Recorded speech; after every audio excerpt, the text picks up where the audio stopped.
सावंत आज कॅबिनेटची बैठक झाली पण या बैठकीमध्ये काही मंत्री गैरहजर होते.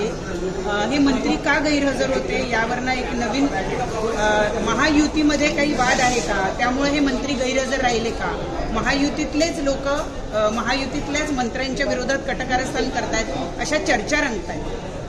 चर्चा जरी काही असल्या तरी नुसत्या चर्चाच आहे.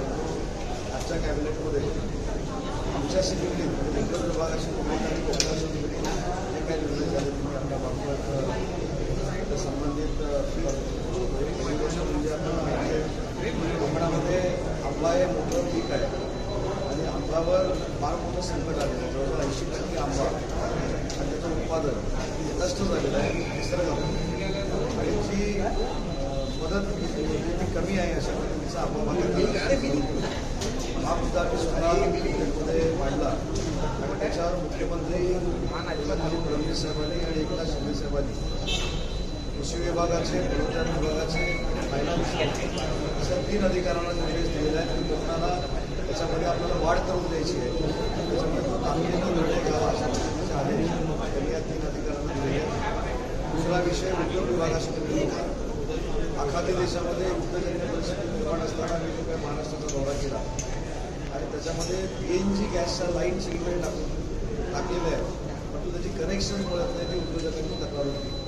आज त्याच्यामध्ये मुख्यमंत्री महोदयांनी निर्देश दिले की 2 महिन्याच्या आत PNGची कनेक्शन ज्यांनी ज्यांनी मागितली ज्यांनी पैसे घेतलेले त्या सगळ्या उद्योजकांना देण्याचा निर्णय आजच्या कॅबिनेटमध्ये झाला. सर, तुम्ही पहिलं जे म्हणालात की आंबाचं मोठ्या प्रमाणावर नुकसान झालेलं आहे, त्याचं काही किती नुकसान भरपाई द्यावी याच्या संदर्भातला काही निर्णय झालाय का? निर्णय झाला होता. एकतरी मागणीचा निर्णय झालेला होता. त्याच्यामध्ये वाढ करावी अशा पद्धतीची मागणी मी आणि माझ्यासाठी मी नितेश राणेंना केली आहे. त्याच्यामुळं नुकसान भरपाई अजून जास्त मिळाली पाहिजे याविषयी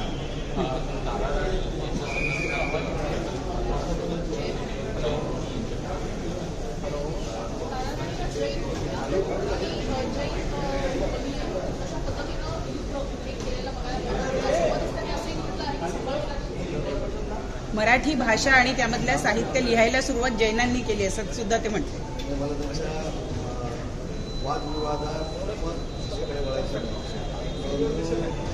मराठी भाषेला अभिजात भाषेला जेव्हा दर्जा मिळाला त्यावेळी 100% केंद्र शासनानं शिक्कामोर्तब केलं की 750 वर्षापूर्वीची ज्ञानेश्वरांनी जी केलेली ज्ञानेश्वरी आहे तो बेस पकडला. तुकारामांची गाथा हा बेस पकडला. छत्रपती शिवाजी महाराजांची, छत्रपती संभाजी महाराजांची मातृभाषा मराठी होती हा बेस पकडला आहे. मला असं वाटतं केंद्र सरकारनं त्याला उत्तर दिलं.